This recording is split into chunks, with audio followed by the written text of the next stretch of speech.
সম্মানিত বন্ধুরা, আমরা কিন্তু কাঁঠাল গাছে উঠেছি। আমি দেখছেন এতে প্রচুর কাঁঠাল হয়েছে। বাংলাদেশের জাতীয় ফল জ্যাকফ্রুট। এই ছোট্ট একটি কাঁঠাল গাছে কিন্তু অসংখ্য কাঁঠাল হয়েছে, দেখছেন।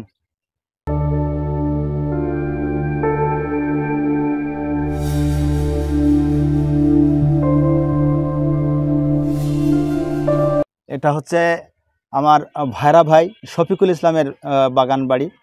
সেখানে আমরা এসেছি, প্রচুর কাঁঠাল হয়েছে। গত বছর আমরা খেয়েছিলাম এই কাঁঠাল, আমাদেরকেও দেয়া হয়েছিল। তো আজকেও কিন্তু সেই কাঁঠাল নিতে এসেছি এবং নিজে আমরা সেই কাঁঠাল গাছে উঠে কাঁঠাল পাড়ছি। এবং কিছুক্ষণ আগে আমরা কাঁঠাল কিন্তু খেয়েছিলাম, আমি গাছে বসেই খেয়েছিলাম। আর এখন আর একটা কাঁঠাল পাড়ছে। দেখেন এই কাঁঠাল, বড় একটা কাঁঠাল, চাগানো কঠিন, দেখছেন। এই কাঁঠাল পেড়েছে। এই কাঁঠাল প্রচুর মিষ্টি, যদিও কগুলো একটু ছোটো ছোটো, তারপরও প্রচুর মিষ্টি। আমরা গত বছর খেয়েছিলাম, এবছরও খেয়েছি, কিছুক্ষণ আগে আমরা টেস্ট করেছি। হ্যাঁ, এই পাচ্ছি। আর এই কাঁঠাল কিন্তু আপনাদের বলে রাখি যে আম, যেহেতু সাতক্ষীরার আম প্রচুর সমাদৃত, বাংলাদেশ সহ মধ্যপ্রাচ্য, ইউরোপে এই কাঁঠালও কিন্তু আস্তে আস্তে জনপ্রিয় হয়ে উঠেছে। কারণ আমাদের সাতক্ষীরার কাঁঠাল আম যেমন সুমিষ্ট, তেমনি কাঁঠালও কিন্তু সুস্বাদু, বুঝছেন। সেই কাঁঠাল আমরা পাচ্ছি। নিশ্চয়ই আমাদের তলাতে একটু ধরে নেবেন কে, আমি জানি না। আমরা সেই কাঁঠাল নামানোর চেষ্টা করছি। এই কাঁঠাল পারলাম।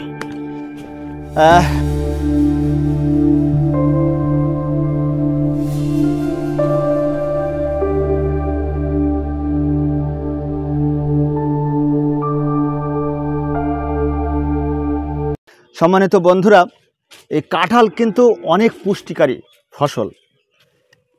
কাঁঠাল এবং খেজুর এত পুষ্টি রয়েছে, এত ক্যালোরি রয়েছে, যেটা কিন্তু মানব দেহের জন্য অনেক অপরিহার্য। এই কাঁঠাল, বুঝছেন।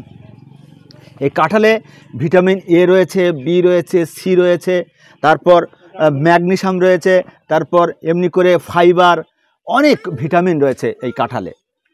আর সাথে সাথে আমাদের মানব দেহের যে কোষকলা রয়েছে, ক্যান্সার বিরোধী কাজ করে।